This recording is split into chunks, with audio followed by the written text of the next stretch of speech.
Welcome to History Recapped, where we break down the most pivotal moments in history. Today, we're diving deep into the First Punic War, the longest continuous war in ancient history up to that point, and the brutal opening chapter in the struggle between Rome and Carthage.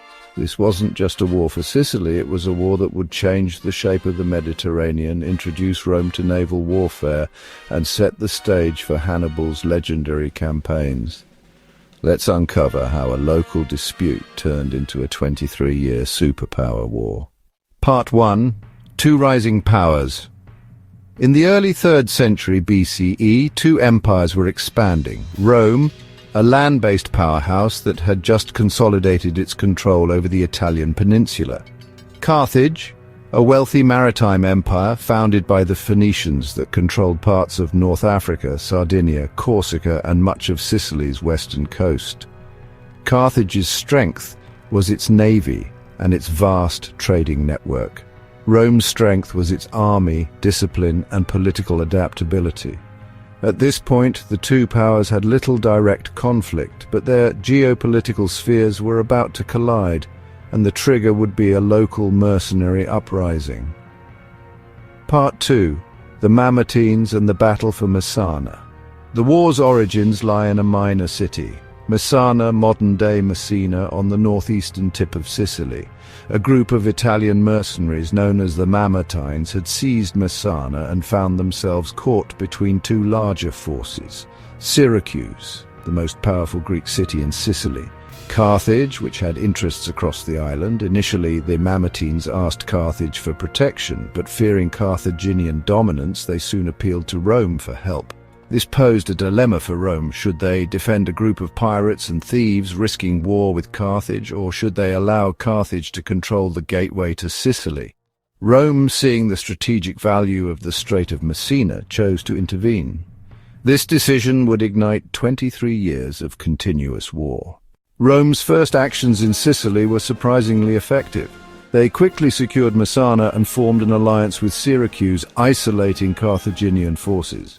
But the first major battle came in 262 BCE at the city of Agrigentum, a Carthaginian stronghold. Rome laid siege to the city for 7 months, cutting off supplies. Carthage sent a relief army, but Rome defeated them, forcing the city to surrender. This was a critical early victory, showing Rome could challenge Carthage outside Italy. But Carthage wasn't ready to give up. They controlled the seas, and Rome had no navy. Up to this point, Rome had fought exclusively on land. Carthage had the most powerful navy in the Mediterranean. Realizing they couldn't win the war without controlling the sea, Rome made a bold move. They built a fleet from scratch. Legend says the Romans reverse-engineered a captured Carthaginian quinquereme. They mass-produced hundreds of ships. Many historians believe they were poorly built and prone to capsizing. But Rome compensated with a new invention, the corvus. The corvus was a boarding ramp with a sharp spike that allowed Roman soldiers to turn sea battles into land battles. This tactical innovation would give Rome a fighting chance. In 260 BCE, Rome scored its first major naval victory at the Battle of Mylae under the command of Gaius Duilius. Using the corvus, Roman ships boarded and captured Carthaginian vessels, forcing Carthage into retreat. For the first time, Rome had beaten Carthage at sea. But victory didn't come easy. Roman seamanship was weak, and their reliance on the corvus made ships top-heavy and vulnerable in storms. Rome lost several fleets in storm, notably in 255 BCE, when a fleet returning from North Africa was wrecked, killing thousands.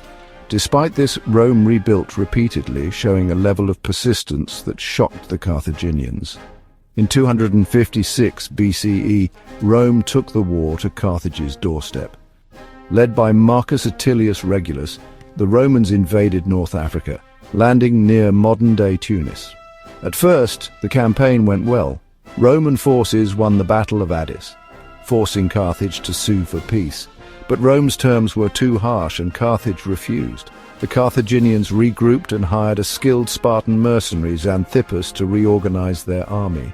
Xanthippus led Carthage to a crushing victory at the Battle of Tunis in 255 BCE, where thousands of Romans were killed or captured, including Regulus. The Roman survivors fled in panic, and Rome's invasion of Africa collapsed. The next decade of the war dragged on in brutal stalemate. Rome focused on Sicily but suffered multiple catastrophic naval losses. In 253 BCE, a Roman fleet was destroyed in a storm. In 249 BCE, Rome lost the Battle of Drepana, one of the worst naval defeats in Roman history.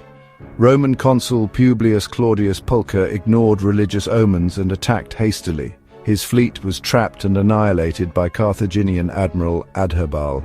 Superstition says Pulcher threw sacred chickens into the sea when they wouldn't eat before battle, a bad omen he foolishly dismissed. Following Drepana, Rome's naval confidence collapsed and they abandoned large-scale naval operations for several years. Carthage, meanwhile, used their remaining naval strength to resupply their garrisons in Sicily, particularly around Lilybaeum, a nearly impenetrable fortress. The war had become a grinding test of endurance. In the later years, Carthage turned to one of its most skilled commanders, Hamilcar Barca, the father of Hannibal. Hamilcar led a brilliant guerrilla campaign in Sicily, harassing Roman forces with small, fast-moving raids. Despite being outnumbered, Hamilcar's tactics stalled Roman advances and prolonged the war. His leadership kept Carthage in the fight and made him a legend among his troops. Rome, however, refused to surrender Sicily. After years of indecisive fighting, Rome made one final decisive investment, another fleet. By 242 BCE, Rome rebuilt its navy with private funding. Wealthy Roman citizens, seeing the strategic importance of victory, personally financed ships and crews. In 241 BCE, Rome's new fleet, commanded by Gaius Lutatius Catulus, blockaded the Carthaginian base at Lilybaeum. The Carthaginians, desperate to break the blockade, sailed out with a fleet heavy with supplies. At the Battle of the Aegates Islands, the Roman fleet decisively defeated the Carthaginians. Rome's ships were lighter, faster, and more maneuverable, while the Carthaginian fleet was weighed down and poorly trained. Carthage's remaining fleet was destroyed, their supply lines cut, and their will to continue collapsed. The war officially ended with the Treaty of Lutatius. Carthage was forced to cede Sicily to Rome, pay a massive indemnity over 20 years, release Roman prisoners without ransom. Sicily became Rome's first province, the beginning of its expansion outside the Italian peninsula. But Rome wasn't done. They quickly seized Sardinia and Corsica when Carthage became entangled in a mercenary revolt at home. This post-war grab embittered Carthage, especially Hamilcar Barca and his family. The stage was set for the next war and for the rise of Hannibal. The war lasted 23 years, the longest conflict in Roman history up to that time. The cost was staggering. Rome reportedly lost over 600 ships. Both sides lost tens of thousands of soldiers and sailors. Carthage's economy was devastated, forcing them to expand into Spain to recover, but Rome emerged stronger. They had developed naval expertise. They had secured a foothold in the Mediterranean. They had proven they could outlast even a powerful naval empire. The First Punic War transformed Rome from a regional power into a Mediterranean force. It taught Rome to fight at sea, to persevere through disaster, and to think beyond the Italian peninsula. But it also left Carthage deeply resentful and hungry for revenge, setting the stage for the Second Punic War and Hannibal's famous march across the Alps. Thank you for watching History Recapped. If you enjoyed this deep dive into the First Punic War, hit like, subscribe, and comment below. Should we cover the Second Punic War next or explore Hannibal's life in full?